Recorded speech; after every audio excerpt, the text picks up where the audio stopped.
Oh, I feel that we actually organise our lives before we come here. Mm. I feel that our life is predetermined, but we actually have the free will to change that.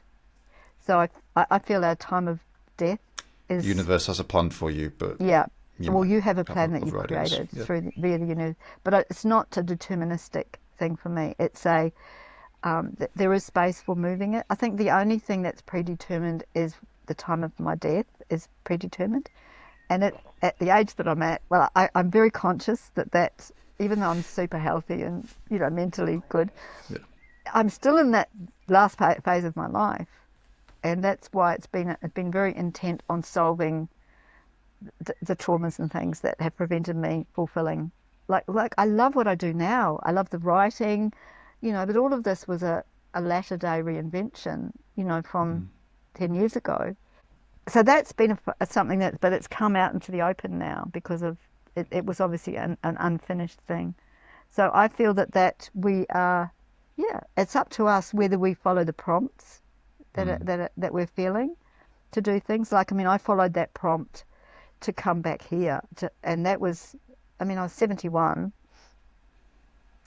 That was massive. I lived in a retirement village in Australia. I hated the village, but I loved the friends that I had there. I Right. had some like-minded friends, and that was simply because of the cost of housing. There was nowhere else that was affordable. But I managed to sell it. Lost a lot of money because they take a huge chunk at the end. If you leave those places alive, they take, and that conditioned the rest of my life. And I sucked that financial loss up. But if I hadn't done that, I How did wouldn't the have. prompt show up to you? It showed up as I've got to go home. Mm. Here I am, and I started having breathing issues. So I realised that my body was suffering from the smoke of when they burned the cane.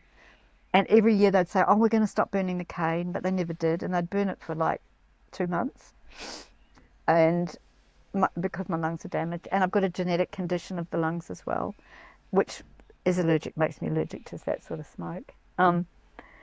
So there was that kind of as a upfront thing, but underneath it was like every time I came to visit my friend who lives next door in this little group of cabins and things, she lives next door. I thought, oh my God, look, it's the boy at New Zealand. I really need to go back. And I thought, no, it's too hard. Mm. And yeah, and so I came to visit her and she said, why don't you just go and look at that cabin next door? It's empty again because they'd been renting it out. And I went in, and oh, it was such a mess. This insulation hanging out the walls, it was all unfinished. It was terrible. And I said, oh, but it's such a mess. And she said, oh, just think about it. And so next morning I woke up and a little voice said, that's your place. You've got to move. So went back, resolved my affairs in 6 weeks and was back. So I came in February. I was back on the 1st of May, 2019. I think you make all these. It sounds like you're making all of these decisions from the gut, not the brain. Yep. Yep. Because if I'd made it from the brain, it would have been, you'll lose half your money, which I did. How are you going to live the rest of your life on X dollars? And then, of course, I got here and found my pension was much less than I thought because I had an Aussie pension. They cut off big chunks if you move countries. And the Brits are even worse, is that they froze my pension when I was 60, froze it. They gave me a pension and it was frozen forever. So my British pension was frozen at £60 a week. 19 when I was 60 years old.